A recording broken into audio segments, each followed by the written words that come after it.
Hello and welcome back, ladies and gentlemen, to another Historical Humans Reacts. And on today's episode, there was a young man who found a strange stone at the beach and he took it to someone who might know a little bit more. And that's when he found out that archaeologists discovered that it was a Neanderthal Handaxe. And real quick, small point. I know a lot of people say Neanderthal, but it's Neanderthal because it's from the tall region. Anything else is just a sparkling caveman. That was actually Caveman. pretty good. Spark.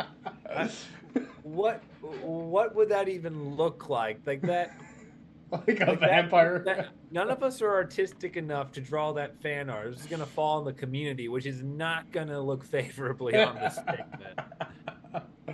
But yes, a Neanderthal hand axe, and it's pictured here, which is incredible. I mean, you look at it, and it looks unlike a lot of things you would normally see. And putting on my archaeology cap here for half a second, one of the reasons we're able to tell that this was, I know I don't have my Indiana Jones hat, it's a miss, but um, one of the things you could tell that this is human modified, aka something historic, is if you look at these ripples along the stone itself, these are called flake scars. It's from where the person removed the material, and each of those little ripples is basically the transfer of energy through the rock.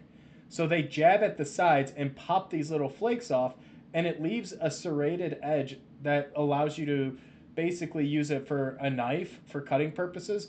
And when you do the flaking, it becomes razor sharp, like really thin, really sharp, very effective. So a hand axe, they would use for butchering, they'd use for chopping things. I mean, what else would you use like a pocket knife for?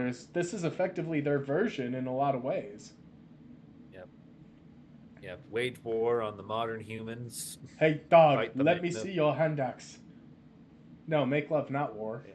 It's how 4% of their Yeah. genome still But exists. yeah.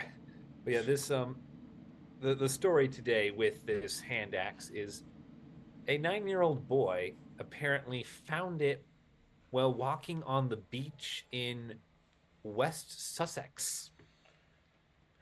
And he thought it was just a cool looking shiny rock. And then he went to a museum and saw that the museum had a whole bunch of collections of his shiny rock. So they asked the museum people about it, and the museum people agreed to look at it. And he turns out he's got a 40,000-year-old hand axe, 40 to just as 60,000 his years beach ago. combing souvenir. And this is what's kind of interesting is that this axe dates to the Middle Paleolithic, and it's very rare. And one of the things that they point out is very true, but a very sore point for a lot of us.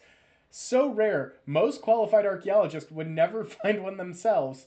And ouch, but also very true. Like, to find something of that nature is so rare and so incredibly unique to find that it is the find of a lifetime. Mm,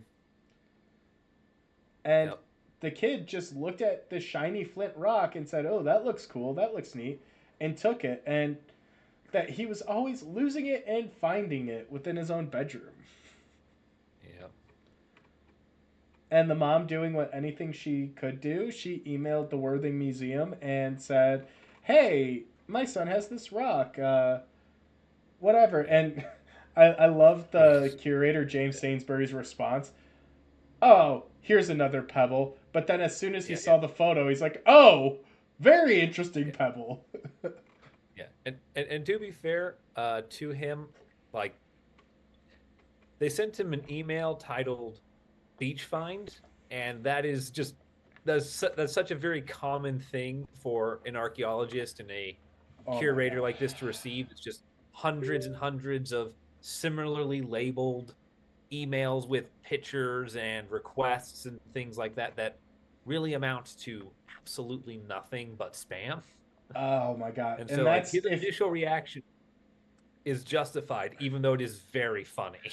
if that's justified if it doesn't even account for the amount of people that just show up with boxes of rocks and expect you to identify and sort all of them on their behalf.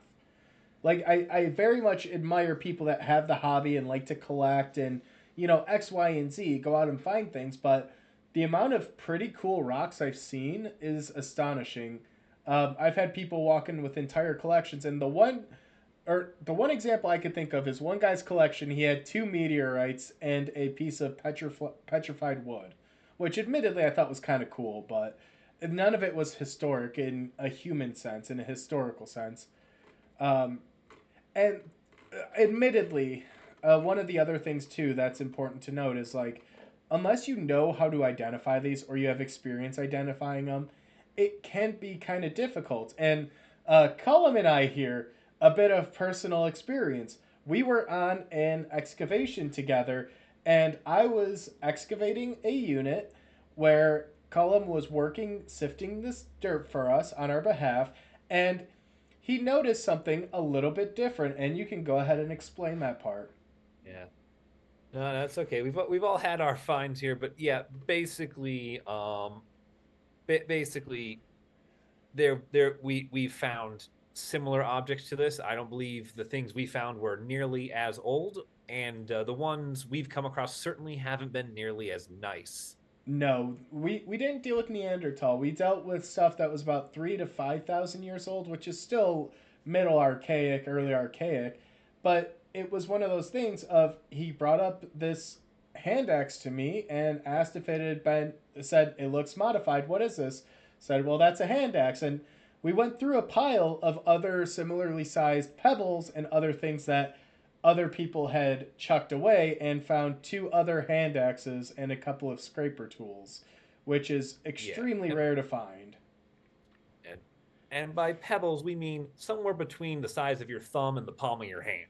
Yeah, about 2 to 4 inches Yeah, was the average cobble size there, and yeah, it was a little frustrating having to reevaluate someone else's work and the fact that they had thrown away multiple things of that same nature. yeah. But it was also just exceptionally rare because we were able to basically say the same thing of this is honestly a find of a lifetime in a lot of ways. So, A lot of yeah, what we find are the remnants of this scarring, of this pitting. We find the flakes, the evidence that someone had worked an edge or reworked an edge. We don't usually find the actual object itself. yeah. Oh yeah, definitely, definitely. And one of the fun things too with the objects coming full circle is this object that was found by this boy here and has been identified by the I believe it's the Worthing Museum.